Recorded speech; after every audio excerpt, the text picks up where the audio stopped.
अमित शाह कह रहे हैं कि असली वोट चोरी तो वो थी जो नेहरू और सोनिया की सिटीजन बने नहीं और वोटर बन के बैठे। देखिए, पहली चीज तो ये कि अमित शाह के कल पूरे भाषण से लगा कि वो कहना चाहते हैं कि कांग्रेस ने भी वोट चोरी की है, हम भी वोट चोरी करेंगे।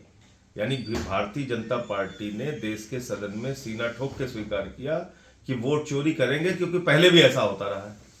इसके अलावा तो उनकी बहस का कोई मतलब था नहीं। दूसरी बात, चुनाव आयोग के साथ मिलकर आप ये सारा खेल कर रहे हैं।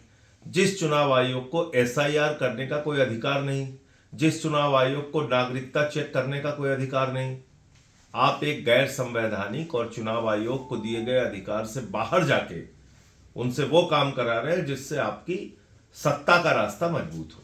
यही काम भारतीय जनता पार्टी कर रही है और सीना ठोक के कर रही है।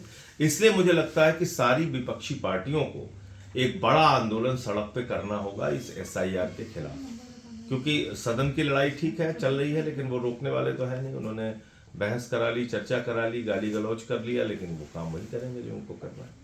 लेकिन कांग्रेस तो 14 तारीख को एकला चलो वाली रैली कर रही है, विपक्षी नेताओं को बुलाया नहीं जा रहा करने है। दीजिए। मैंने तो अपना पक्ष रखा, अपनी बात रखी। आपको याद होगा कि जब विपक्षी दलों के तरफ से एक एसआईआर के खिलाफ अभियान चलाया गया था पिछले सत्र में भी, बिहार चुनाव से पहले, उसमें भी आम आदमी पार्टी ने साथ दिया था। तो अगर ऐसा कोई विपक्षी दलों का एक ब्रॉडर एक कोई आंदोलन बनता है, एक बड़ा कोई सामूहिक आंदोलन बनता है, तो उससे ही सरकार बैकफुट पे जाएगी, ऐसा मुझे लगता जाएगी। यूपी के सीईओ चीफ इलेक्टोरल ऑफिसर, उन्होंने कहा है कि एसआईआर की जो अंतिम तिथि थी यूपी में एसआईआर करने की, उसको और बढ़ाया जाए।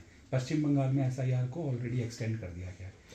देखिए, क्या है कि एक मीटिंग हुई अभी उन्हीं मुख्य निर्वाचन अधिकारी महोदय के साथ, जिसमें हमारी पार्टी के प्रतिनिधि भी गए, राष्ट्रीय दल होने के नाते हमको भी बुलाया गया। तो वहां उन्होंने बताया करीब करीब 18% वोट यूपी में काटे जाएंगे, 3 करोड़ से ज्यादा वोट उत्तर प्रदेश में काटे जाएंगे। फिर क्या चुनाव बचेगा, आप खुद बताइए, अपने आप से सोचिए क्या चुनाव बचेगा। तो यह स्थिति है।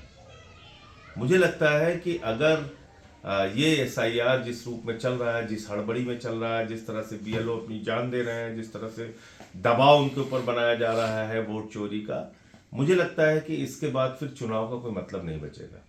सिर्फ और सिर्फ भारतीय जनता पार्टी के को फायदा पहुंचाने के लिए सारा खेल किया जा रहा है। आखिरी सवाल, लूथरा ब्रदर्स की अरेस्टिंग हो गई है थाईलैंड के अंदर। लूथरा ब्रदर्स की जो अरेस्टिंग हुई है वो तो ठीक है, लेकिन उसके साथ साथ इस बात की भी जांच होनी चाहिए कि किसने उनको भगाया।